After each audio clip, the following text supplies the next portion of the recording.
right, guys, welcome back to Helmets and Hoops. We got me and Sean Law on this one. We're going to be talking about the NBA season because it's one of the few sports coming up. Today, soccer kicked it off again in Europe. I'm watching that because that's some kind of live sport. I usually don't watch soccer, but I'm definitely watching it right now. But anyway, yeah, for real. But anyway, since the league's coming back, NBA league, we're going to be talking about that, and we're going to talk about the schedule of the how it's going to be kicked off in Orlando, and we're going to be talking just about the playoffs just a little bit and our little predictions for the playoffs, and we're going to keep it light for this episode. All right. Where do you want to start? So, season is going to start either 31st or 30th. They're trying to aim for the 30th, and I believe it got approved for the 30th. But the teams that are going to be going to Orlando for this little 8-game regular season and then playoffs will be the Los Angeles Lakers, Clippers, Nuggets, Jazz, Thunder, Rockets, Mavs, Grizzlies, Blazers, Pelicans, Kings, Spurs, and Suns for the West. And then the East, there's 9 teams, which will be the Bucks, Raptors, Celtics, Heat, Pacers, Sixers, Nets, Magic, and Wizards. So that's 22 teams total for all y'all out there. It's 13 in the West, 9 in the East. And the way that they did that is basically normally the playoffs are 8 and 8. And what they did is it was like a mathematical formula of who had a realistic shot of making the playoffs. So they really didn't continue the season, but they're kind of going to have play-in games to figure out who's going to be the 8 on the East and the 8 on the West side. So that's why the West has more teams, because they were more within a game or two within one another. So they're going to have a fair shot at playing in the playoffs. Yeah, there's been 8 regular season games to start it off. Yeah, get everybody warmed back up and get into somewhat of a groove in this bubble they created near Disney. It's interesting because they talked about they're going to have nightly testing for the players, and then they're going to find out the results in the morning. You can't get results can't get much quicker than that. So I think that's a good environment for the NBA to continue the season as long as everything goes as planned. Most players, I think, are for it. They just want to get back to some normalcy, playing ball, getting paid. But there are players that are speaking out. Kyrie Irving is one of the ones that are outspoken. Malcolm Brogdon is another one. Malcolm Brogdon more so is his reasoning is more to support the Black Lives Movement and not taking any attention away from that.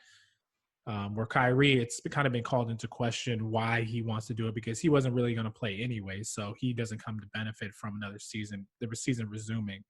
So a lot of players, analysts, and things like that, fans, have called them out saying, you don't really, do you really care about the season? Would you feel differently if the Nets were a top 3 seed?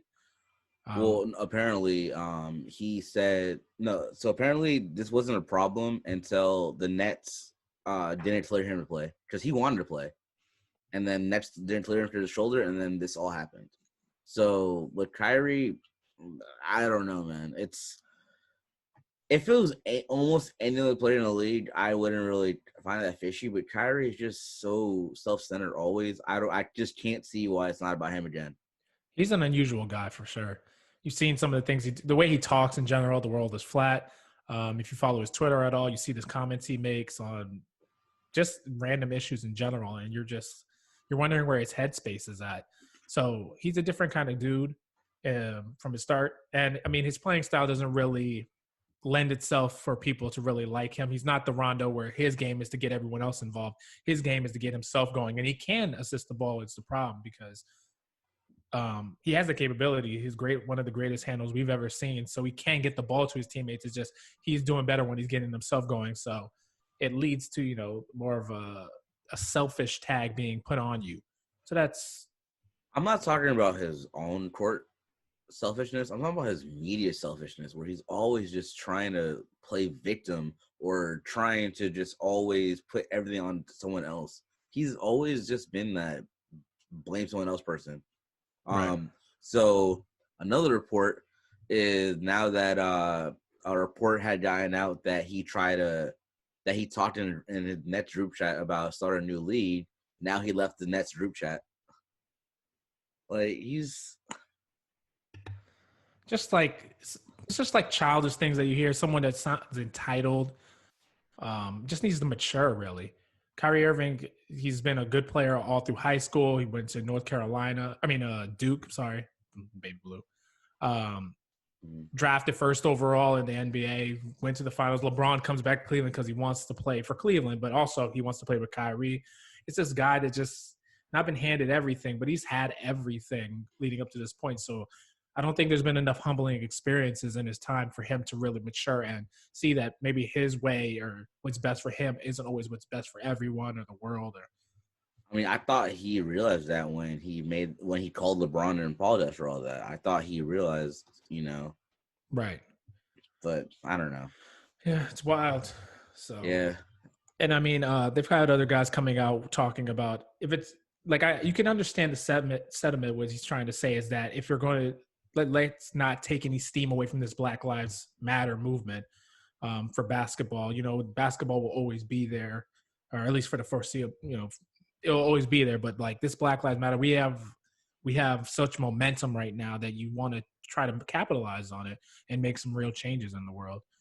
But who says that you can't use the NBA as another platform for Black Lives Matter? Right, and that's what LeBron's arguing.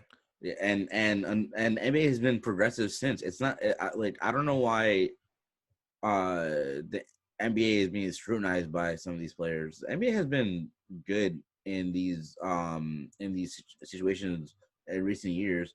With Eric Gardner and with letting with the way who was LeBron, Chris Paul, Dwayne Wade, and Carmelo Anthony when they spoke on Eric Garner's death. That was the NBA didn't hold that back. That was the NFL. That would never have happened, right? And to try to like use that now, like I guess NBA, it's just I don't get it. I don't get it. I think it's just because it would keep the NBA games happening from happening if everyone didn't want to play. They do recognize that basketball more than football is an individual sport. It's 5 players as opposed to 22. Mm-hmm. And even so, like the football players, you only know the big names because everyone has a helmet on. You don't really know their faces. Even a lot of the football fans don't know anyone besides the big names. So they know that the players in the NBA drive. They're as popular as they are, and as much as people get to see their personalities and get to know a little bit more about the person. That's when the NBA is really thriving because everyone's like, "Oh, I can relate to that. That sounds cool. Like I like that," and they want to buy his jersey. They want to go to the game. They pay attention to what they're doing. Mm-hmm. They just have more influence. So, but I think it's a wrong move on the NBA or anyone's part to say that just because these sports are going to start back up, you can't continue with the same momentum you had before. If anything gives you another platform, there aren't as many sports on right now. So what else are people going to be watching? Exactly. You have all eyes on you. So if you have all eyes, that's when you use as what they say, aim publicity, drip publicity. And use that, and then that's when you use that. But if it doesn't happen, it's on the players. It's on us as a community, as a people, as a society. If it doesn't continue, it's because we stopped caring about it, and we can use basketball as an excuse or not. Mm-hmm. Yeah, so. And it's like I really hope a lot of people who are involved in the Black Lives Matter movement aren't just the fad people and like, all right, well, it's not cool anymore. All right, well, it doesn't matter anymore. I hope that's not the case. Yeah, but, I mean, yeah. Go ahead. Sorry. All right, go ahead. Well, I mean, I definitely think that the Black Lives Matter movement is able to gain as much steam because there's nothing else going on. You can't really go anywhere else. People stop thinking about Corona as much and threw that to the wind too. They're saying to not gather in groups of 10 or however many, and groups of hundreds and hundreds are getting together in the street and breathing directly on each other. That's literally the only reason why I haven't gone to protests. I feel bad about it, to be honest. I'm not gonna lie. I feel a little guilty about it. Right. But that's the only reason why I haven't. If it doesn't appeal to you, like it doesn't like call out to you, I don't think that people should force themselves to say like, yeah, I should be doing this. And you should, but you should be speaking up. But I feel as though it needs to be done in a way that you're comfortable with and the way that calls to you. Like if you feel as though that you're going to be able to contribute more by educating yourself, then educate yourself and then educate the people around you. and then they'll educate the people around them, and in that way you're contributing. It can't be everyone going out onto the streets all the time. I mean, it can be, and Oh, I'm sure, absolutely. I'm sure that'll be the most effective way, to be honest. But Right. I don't know, man. If these situations are it's just rough in these times. But at the same time, I'm not gonna be mad at players if they don't want to play because of that. It's their own right. It's Right. just like if I want to go to work, it's like if I worked at a clothing store and I wanted to go on strike because that clothing store was bad on employees, and then customers are mad at me for not being open for them. You know, Right. no, it's not about you right now. And I mean, other businesses impose their viewpoints on people all the time by the way they conduct business. My least favorite one is Chick-fil-A. When do you want Chick-fil-A? You want it on Sunday. Yeah. When are they not open? On Sunday. It pisses me off every time I forget and I go to Chick-fil-A and then I drive through. I sit there in the drive through. There's no line. And I'm like, oh, I'm about to get it quick. Sit there after 2 minutes and you're like, oh, my God. It really takes 2 minutes to realize. As soon as I see there's no line, I'm like, oh, that's right, it's Sunday. So, I mean, things like that. So I don't see why we can't incorporate social I mean, not the problem becomes when you start to impose your viewpoints on others. So I think that Chick-fil-A has just made a conscious decision. Like Sunday is day of rest. We are, some religious or organization company, Mm-hmm. however. So that's important to us. So we're not going to conduct business on Sundays in respect to that. And no one's mad at that. So I don't see why the NBA can't respectfully speak about Black Lives Matter or whatever they kind of want to, as long as they're not imposing what their beliefs on anyone else, and as long as it's not, promoting hate and negative things like violence, things, Mm-hmm. there's certain things. Yeah, but that's the thing. But like most of this movement has been peaceful. It's just the media is portraying a lot of this. Like the media is portraying the negative, of course, as they always do. Well, I mean, it's sex. Like we're not watching just like the normal people walking through the street. We're watching the fights. We're watching the really the high rating, really the high rating the headline grabbing stuff. That's all we see. Right. And that's why I honestly hate watching news, but that's a whole other topic. I mean, for people that are going to watch that and use that to shape their viewpoint on anything, that is on the viewer to know that they're only showing you what you want to see. And that's going to be like the World Star-esque, type things. It's not going to be what's happening the 98% of the time. It's going to be that 2% of someone getting hit in the head with a bat or some other ridiculous thing that you're going to look on. Yeah, some other bullshit. So, question for you though. So LeBron has spoken out saying that there's no reason why we can't pursue the Black Lives Matter, like continue doing what we're doing and conduct the NBA season. Mm-hmm. How much do you think of that has to do with he's in the 17th season. He's an older player. I have less time left and I kind of want to get as many shots at a championship as possible, as opposed to him truly believing it. I think I don't want to put other because then you can go back and age one his career and then put that blemish somewhere. If it was in your career, you'd be like, oh, he's younger and hungry, he wants to win a ring early. Or if it was, right at the end of his Cavs career, you'd be like, well, he's ring hungry right now. He really wants a ring.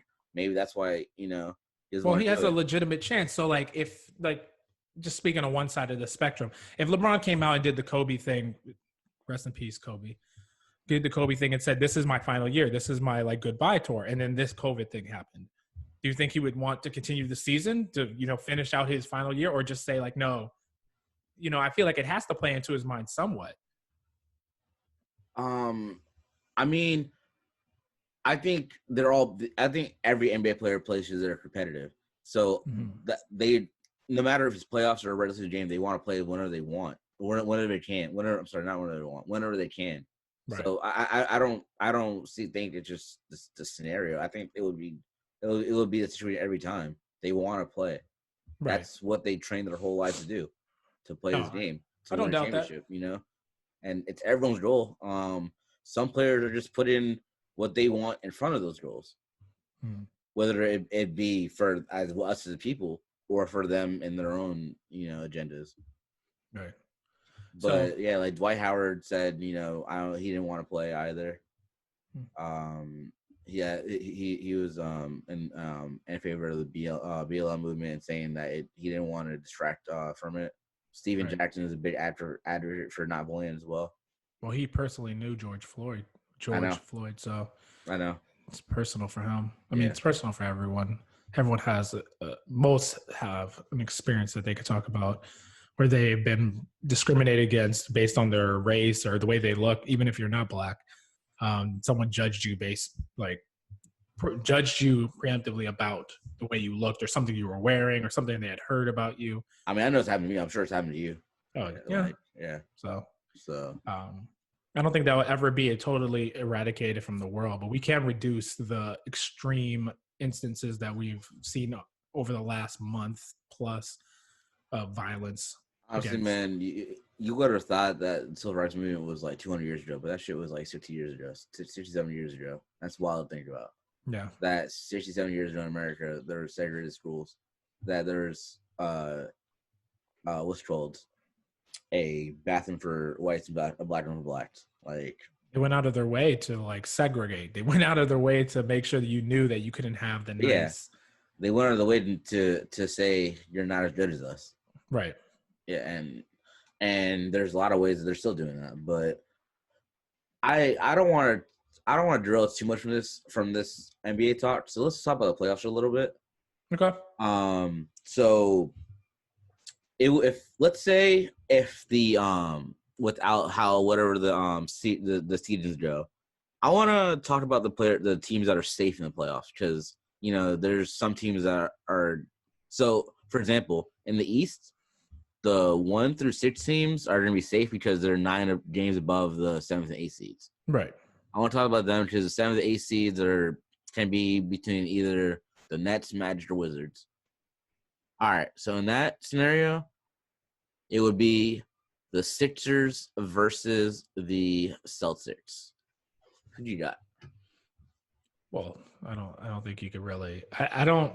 Well, the Sixers have been really up and down this whole year, so it's. Even though Sixers have been really up and down, the Celtics haven't been playing up to I think that what everyone expected them to be, but they've still been good. Mm-hmm. They just haven't been as dominant as we thought that each one of their big players, their big names, should take a step forward. The Jason Tatums, Jaylen Browns. Jaylen Brown to me is kind of. I don't think he's the one really pulling his weight. He hasn't really improved enough, I think, as a player.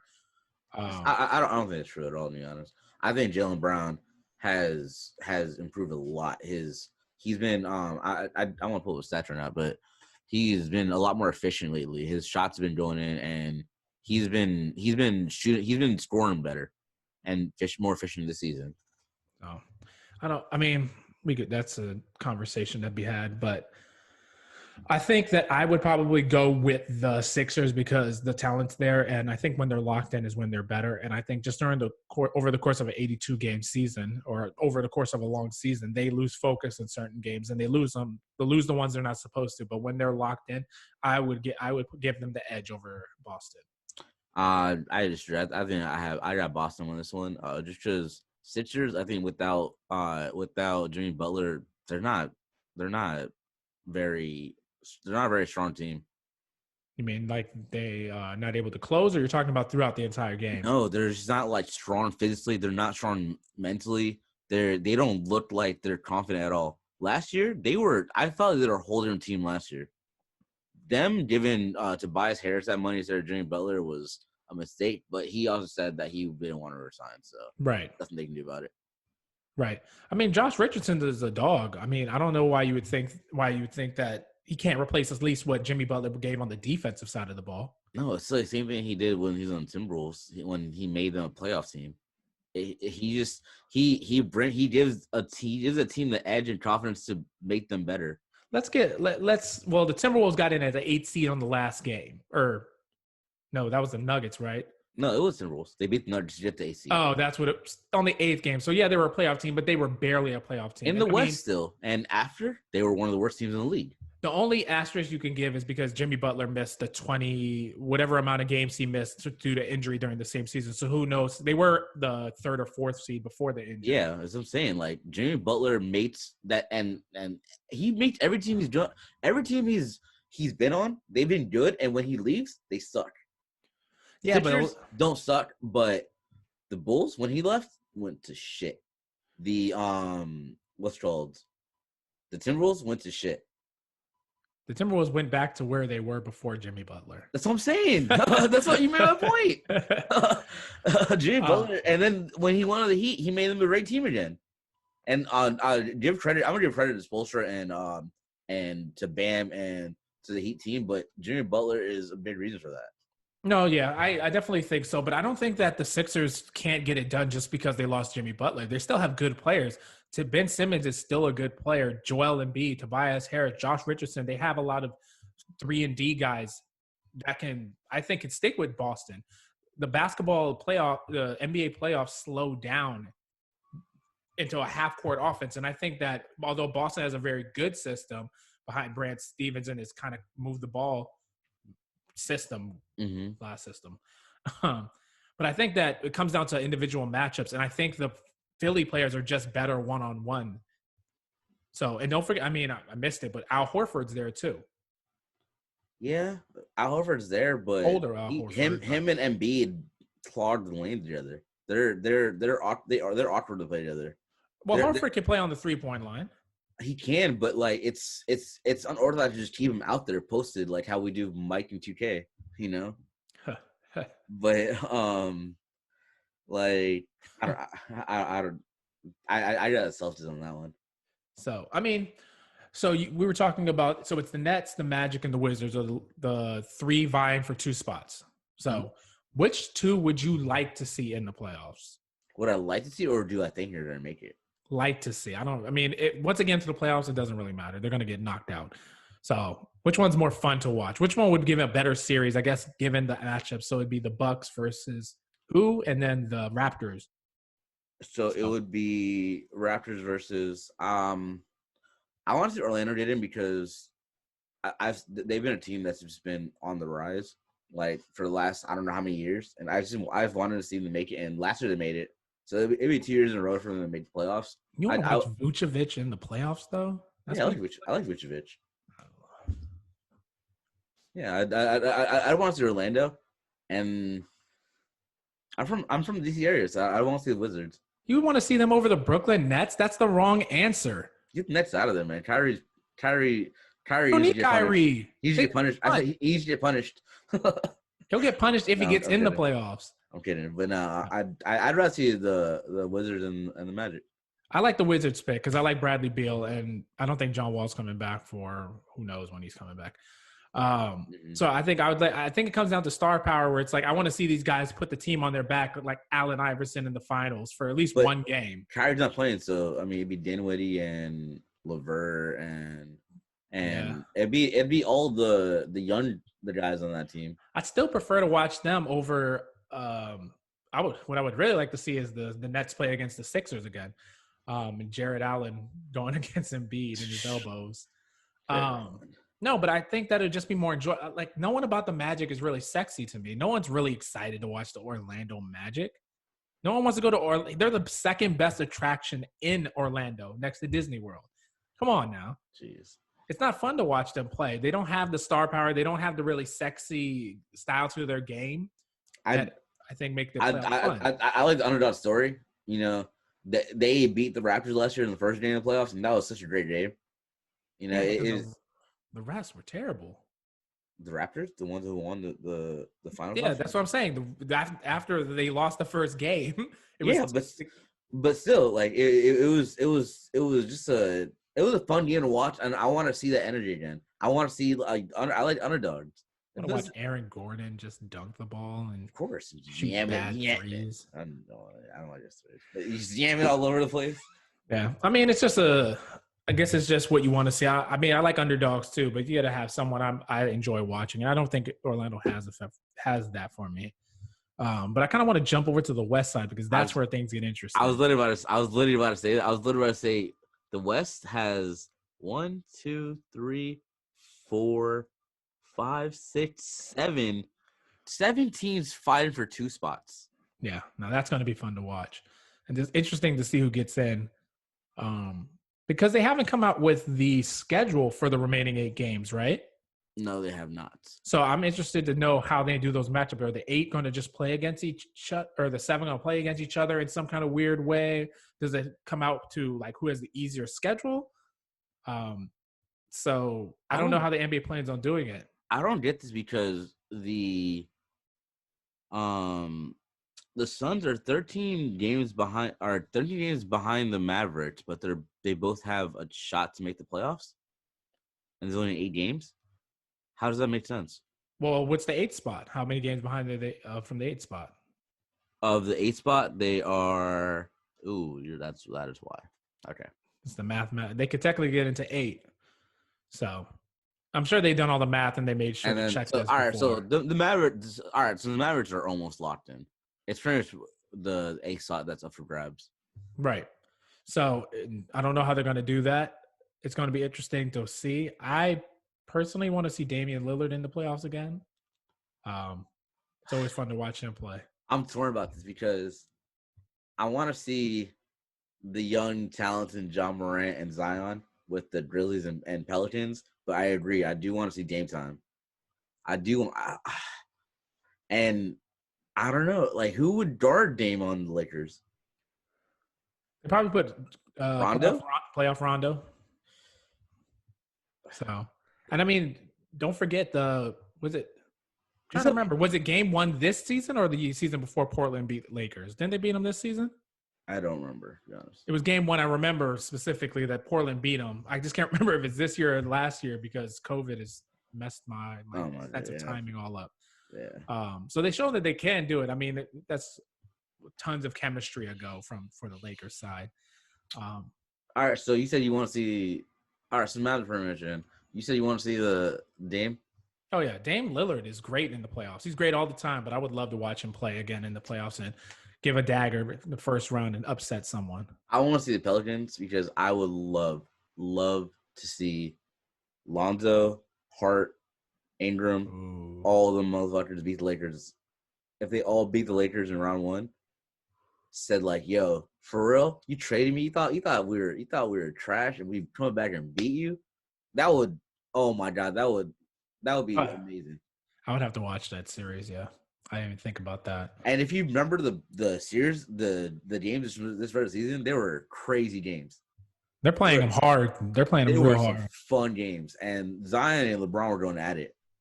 I mean, I guess this works in Zion's favor, getting more time to recover, getting more time to play with his teammates. Oh man, I don't care about Ja. I don't care about Dame. I want to see the Pelicans. Yeah, I think I would want to see the Pelicans. That would be great. Oh, that would be amazing to watch them upset the Lakers. As long as the Lakers stay where they're at and the Clippers don't overtake them or something like that, I want to see a Lakers. That'll be pretty hard to do, but I mean it's possible though. They're 5.5 games behind the Lakers, so 8 games to do it. So yeah, I expect the Lakers to win at least. I think they just need to win 3 of the 8. Yeah, I think the Mavericks need to win 1 game, I believe, or 1 or 2 games, and they're in. Yeah, I think they would have had a bigger lead if Luka didn't get hurt for those. What was it, 10 games or so? Yeah. So it's wild what Luka's done. It's crazy that they're even in contention. You saw it coming. You just didn't see it coming this year. That's what I'm saying. It's crazy that he's done it all so fast that he's a MVP candidate this year. Oh yeah, and he definitely deserves it. He's great. Yeah, so apparently if LeBron wins, he'd be the oldest MVP of all time. If Luka wins, he'd be the youngest MVP of all time. If Giannis wins, he just repeats and it'll be boring. Oh, so he's younger than Derrick Rose when he won it? Yep. Yeah. Mm-hmm. Either way, his future's bright. It's going to be fun to watch him. And I wonder if – I guess they wouldn't. I wonder if the Falcons – my God, Atlanta Hawks. I'm thinking Atlanta. Mm-hmm. Wish they would have kept Luka. I mean, they got Trae Young, who's still great in his own right, but Luka is very good. It's a win-win for both sides, though. I think about it because wait, so who was the pick this year that they got from the Mavs? Was it? I believe it was Cam Reddish. Was it from Kentucky? I believe. From Duke. Duke. Sorry, the Blues always mess me up. I believe it was Reddish because they got DeAndre Hunter with the first pick, right? Yeah. And then the second pick, I believe, was Cam Reddish. Yeah, I'm pretty sure it was Cam Reddish. Can vet that for you right now. Sorry, I gotta go on a different computer. It's faster. All right. You're looking for the Hawks, right? The Hawks was picked last year. They got from the Mavericks. I'm sorry. This year's pick that they got from the Mavericks. I know that 8th they got Jackson Hayes. Then they got Cam Reddish at 10. 8th, Jackson Hayes went to the Pelicans. Right, officially traded to the Pelicans. I'm trying to find Hawks again on here. Where does it say the Mavericks pick was the original pick? You know how it says from Dallas or via Dallas, whatever. Whatever site I'm using doesn't have it on here. Jeez, It's great podcasting here. Right. You think it was who? It was Cam Reddish, I believe. Cam Reddish went 10th to the Hawks. I just don't know where the Hawks' original pick would have been. It probably would have been DeAndre Hunter at 4. Oh, Lakers draft DeAndre Hunter, officially traded to the Hawks after first being dealt to the Pelicans. I don't know. It's confusing. Yes, Cam Reddish was from Dallas. That's all I had to do. God. So, yeah, Cam Reddish was the pick. So that's Cam Reddish and Trae Young for Luka. Time will tell. I can't say yes or no. Time will tell, because Trae Young is not a bad pick at all. But he's not Luka. He's not Luka, but he also is close to leading the league in points, and I believe is leading the league in assists. No, he's second in assists. I think he's second in points and second in assists. I would say that Luka has more. I mean, Luka definitely has more around him, which helps. But I'm just trying to think, if you swap team, you don't think that? I think they have more star. He has Porzingis. Porzingis greater than John Collins. But the Hawks are a young, deep team. Yeah, but that doesn't always win games. They have Bembry. They have what's his name? The redhead. I forgot his name. Oh, Kyle Huerter or Kevin Huerter. Yeah, Kevin Huerter. Yeah, Ginger. No, I do like him a lot, actually. Mm-hmm. They have Reddish now. So I mean, they have Capella now. But they didn't have him all season. Yeah, I'm saying, but like it's time will tell. Some say time will tell for this pick. Yeah, I mean, but even by that logic, then you could say that Luka's been doing more with less. Good point. No. I mean, I think Luka is by far the better player. That's not the argument here. I just don't know how it'd be switched. I really don't know. I think I would rather have they both have great range. They both can finish both hands towards the basket. They both can facilitate great. So I think I just prefer the bigger player. And Rick Carlisle is a better coach. I'm sure Dallas is a better organization, in my opinion. Yeah, good organization. So I think that he has a better structure around him. I've seen a lot. Sorry? I think. Well, I was just gonna say it helps that they have international players. Dirk was there before helping Luka, and then they got Porzingis there with Luka. Mm-hmm. So it's kind of like international. Like, it's not surrounded by a bunch of Americans, which would have been fine anyways. But someone to relate to, and it's the two linchpins of your team. Yeah. But I'm trying to think. Trae's game is nice. It's just it's a lot of empty stats. Saying that because they don't win as many games? Yeah. So it's a lot of garbage time points. Right. Garbage time little assists. Where Luka's game is directly tied to winning, in my opinion. Yeah, and his points are all just dog point. I love the way Luka scores. Actually, I love the way both score. Yeah. But Luka is just so smooth. He's such a smooth player, and he's so polished at that age from him playing in Europe. Well, yeah, since he's been playing pro since he was 15 or whatever it was. But yeah, still. I think Trae just needs more in order to be successful, and because of that, I would pick Luka. I mean, I that's not an argument. I'd pick Luka regardless. I'm just saying the trade. Well, if it was worth it, right? Time will tell. I mean, they can't be upset with it, but they could be like, they can be. Yeah. I'm sure there's some in the organization who are mad about it. I'm I mean, sure. who knows? Maybe he wouldn't develop the same way, or at least at the same rate, if he was in Atlanta as opposed to Dallas. So, Yeah. but I don't know. yeah, But yeah, and then the 2 seed in the West, all the way to the 7th seed in the West, are only have 6 games, 5.5 games in between them. So the 2 and the 7th seed can shift around a lot. yeah. But most of them are pretty much locked to play. It's just who they're going to play against at what seed. Yep, Lakers, So Clippers, Nuggets, Jazz, Thunder, and Rockets all locked in. You know what? I want to talk real quick. The Thunder, how they're actually in the playoffs right now after all the trades they did, yeah, you expected them to be left for dead. and they have I don't even know how many first rounder. I don't even want to know how many first round picks they have over the next few years. Oh, I didn't even think about that. They're stacked. You wonder what's going to happen with Chris Paul going forward. Are they going to? I mean, he has to be looking to push for a championship, and he can technically do that. But There's reports that New York is interested in him to help bring the winning culture back to New York, and they want to trade for him. And the Thunder could do it because he doesn't have a no trade clause. And I would feel so sorry for him to do that. I would do it if I was Oklahoma City after the playoffs. Oh, I would if I was them, I would definitely do. You have Shea, or whenever they want it, they can have them. Yeah, you have Shea. And if it depends what New York gives you though. What do they have to offer you besides a high draft pick? I don't know what they would offer. I hope they wouldn't offer a draft pick, but That's what I'm saying. It's New York. Watch him after like 3 first round picks for Chris Paul. I would love to see him like that. It's terrible. Stan Preston would be the one to rob a team like that. Another one. I mean, do they got any players that you would really want? Kevin Knox, maybe. Doesn't really play much defense. If I'm Thunder, pass. I'm sorry? If I'm a Thunder, pass on Kevin Knox.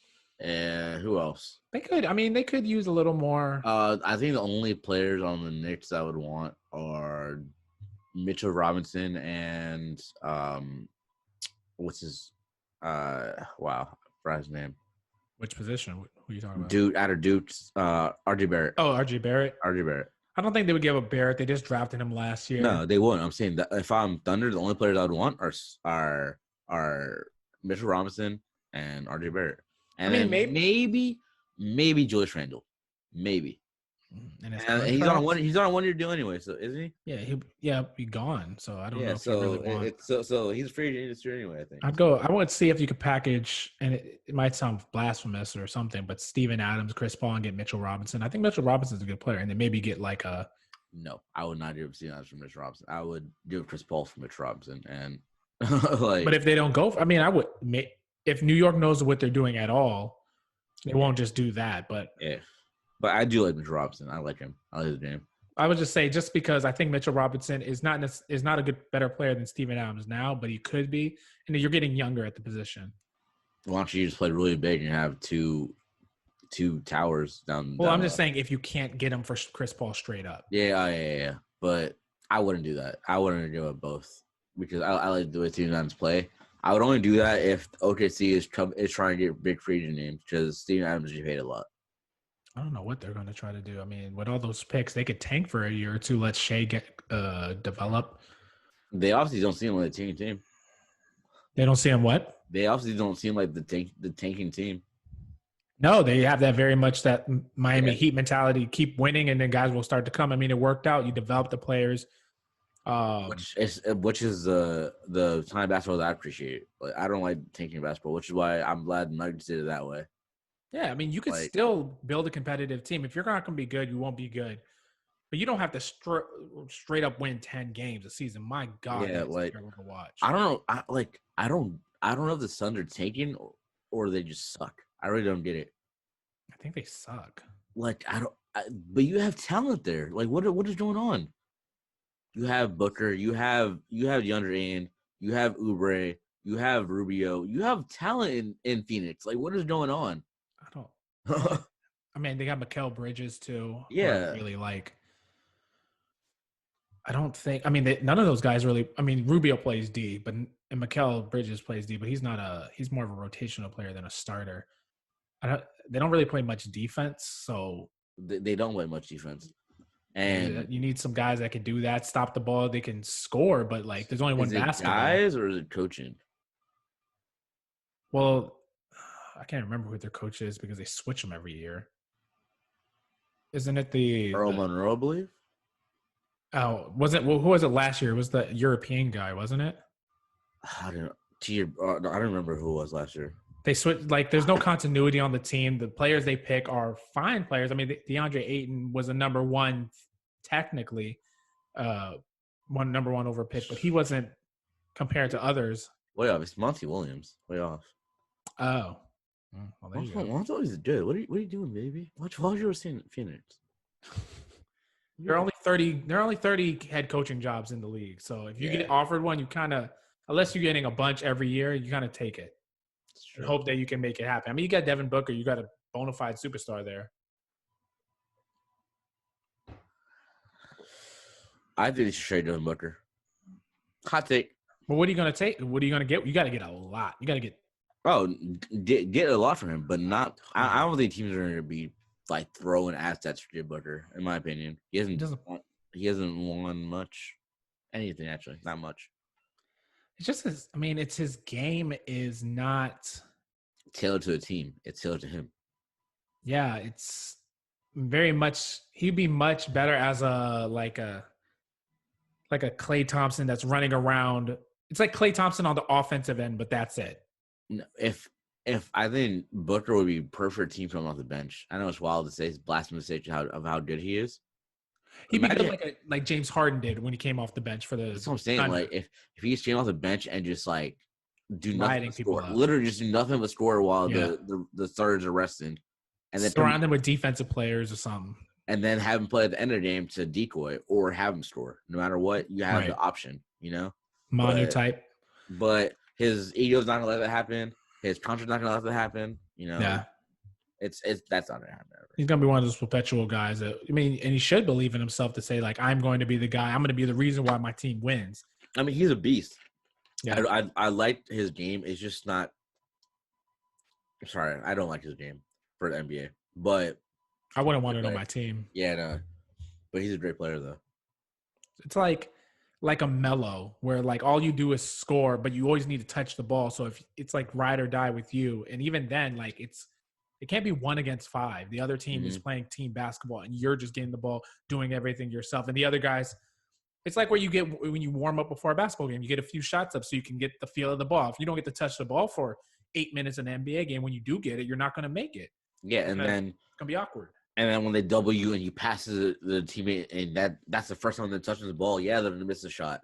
You know? They're not used to it. They're not used to getting the ball. They don't expect the ball. Wow, it's my hands. This is nice. Yeah. It doesn't come as naturally because that's not how you play regularly.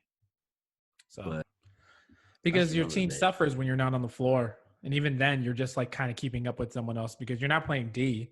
They're scoring right back at you. Mm-hmm. So that's the part. You need to be a well-rounded player. Like have other guys that complement your weaknesses more strongly. Like you need, and they don't have that. The defense isn't there for them. Yeah, it's true. So who do you have winning the playoffs? I hope it'd be the Heat. That would be wonderful. I hope you Nuggets. Heat or Bucks. Anyone in the East. I can see Nuggets beating the Rockets. We've already done it a couple times this season. I can think they could do that. Yeah. I didn't see us beating every team in the West except for the Lakers. I don't see us beating the Lakers. How can you see yourself beating the Clippers but not the Lakers? Because I can see Barton, Harris, and Porter Jr., like somewhat disrupting Paul George and Kawhi. I cannot see any answer for Anthony Davis and LeBron for our team, especially Anthony Davis. Paul Millsap is going to get ran through by Anthony Davis, and then if you put Jokic on him, I don't know how. If you saw how slim he got in his pictures, I don't know. We might get a whole new Jokic, so I don't know. But Jokic is the only thing I would worry about for maybe besides Zubac. I don't think the Clippers really have anyone that could stick with him. Montrezl Harrell is more like an energy defensive guy. Small. He's smaller. Yeah. He's Jokic is going to score all over him, just on top of him. But so I don't know. Jokic if he lost that weight, Might have lost some of that strength. Maybe we'll see. I'm interested to see how if his game changes at all, or if he's just like more nimble. He literally looks like Porzingis now. Like what the hell? Yeah, I thought so. I thought it was Porzingis until someone said Jokic, and I was like, wait, what? I had to go back and look. That was wild to me. Yeah. Good for him. Yeah. But all right. Anyway, that's all about the season. Starting up again. When the season does resume, we'll be talking about it more in depth. Yeah. I think I want Nuggets to win, but I think the Lakers are gonna win. I don't know. I just think it's not the Heat. I want the Bucks. I want to see the Bucks. I want to see Giannis get it. He works hard. Defense plays good. I think Lakers are gonna win. Teams I want would be Nuggets. I would want the Bucks to win just so Giannis is neither of the Warriors. I think I like the. I kind of just want to go kind of against the Lakers. I don't like. I'm kind of old school. I don't like the inorganic way that they built their team, where they're like Anthony Davis is like complaining to get out. Where it's more so like the Heat kind of built theirs, like Jimmy Butler chose to go there. So it was kind of like a free agency thing, even though it was technically a sign and trade. The Clippers have the next closest thing to that, where they were kind of working behind the scenes and he left and Paul George forced his way out. Kawhi was, to me, a free agent signing. That's fine. I think the Clippers were very unorganic. They were organic as hell last year, and they changed out with Kawhi and Paul George. Well, I mean, free agency happens. So, like a player coming to your team, that happens. They traded five first-round picks to get Paul George. Is what I'm saying. No, that's what I'm saying. Besides the Paul George thing, like I think all the rest of it was normal, was organic. Like it happened. But that only happened to get Kawhi. So that was unorganic in my opinion. I mean, you got to entice the free. Kawhi did not say. Anyway. Kawhi said that he would not have gone without PG. So that's what I'm saying. Like it's just true. I mean, I'm not rooting for the Clippers either. Yeah. I'm rooting for the Heat, Bucks. I also like teams that play better defense. Jazz are very organic. I don't want them to win. They started COVID. I feel so bad for Gobert, man. He gets so much bad flack for no reason. I would not mind the Raptors repeating though. I would not mind the Raptors repeating. That would be wild.